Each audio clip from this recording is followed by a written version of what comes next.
In session 1 of Work Interrupted, we explored how the COVID-19 pandemic affected our work. We began with Michael Low looking at how the pandemic has changed the face of our work. Now, theologically speaking, all human work is the imitation of God, who is himself a worker. And this biblical principle does not change, whether COVID or non-COVID. But the face of our work has changed ever since we went into lockdown in April 2020. The place of our work has changed, the pace has changed, and the hours of our work has also changed.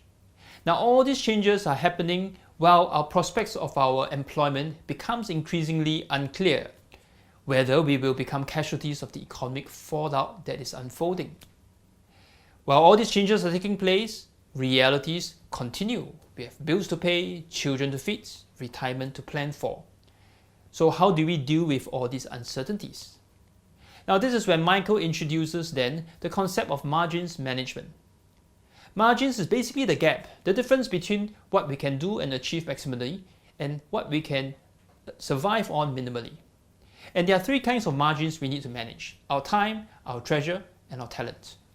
Let me give you an example from the margins of talent. Now, talents are what we do very well. Some of us are good in sales, but not in operations. Some of us work well in the SME environment, but we don't operate so well into a 3,000 to 4,000 employee company.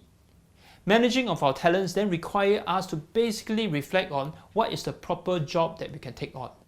There is such a thing of being over-promoted, taking on a work responsibility that's simply too big for us to handle, too big for our talents. We must then learn to recognize that such a job will burn us out eventually. Sometimes it means that we may take on a smaller job with less pay, but we become more contented and we maintain our sanity. So managing talents is basically managing where we can work so that we can flourish and not burn. Now, having thought about these theoretic aspects of disruption, we then turn to our two panelists, Mr. Lim Tai Tun and Ms. Wendy Wong. Tai Tun is a businessman who has ventures in the F&B business, but also agriculture. Now, not surprisingly, the pandemic has severely affected his business. Since COVID-19 hit, he has tried different experiments to help sustain his business, and he's still not too sure whether all this will work. Nonetheless, it is clear from his sharing that his faith is instrumental in guiding how he should approach the crisis. As for Ms. Wendy Wong, she's a visual artist. She draws out concepts in live events. Of course, COVID-19 has killed all events, so Wendy expects this will hurt her income severely.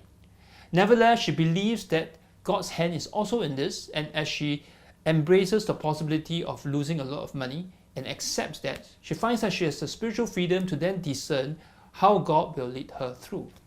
And if one can accept that, yes, I will have potential losses, but God will provide for me. God will help me navigate these uncertain waters. Now, our session 1 then concludes with Spiritual Director Mr. Anthony Seow sharing with us a few spiritual tools or principles to help develop our resilience during this period. And then moving on to session 2, we will then explore the topic of Home Invaded. In Home Invaded, we explore the challenges of working from home. We will explore what kind of tools, what kind of principles or paradigms we need to manage our work-life balance at home.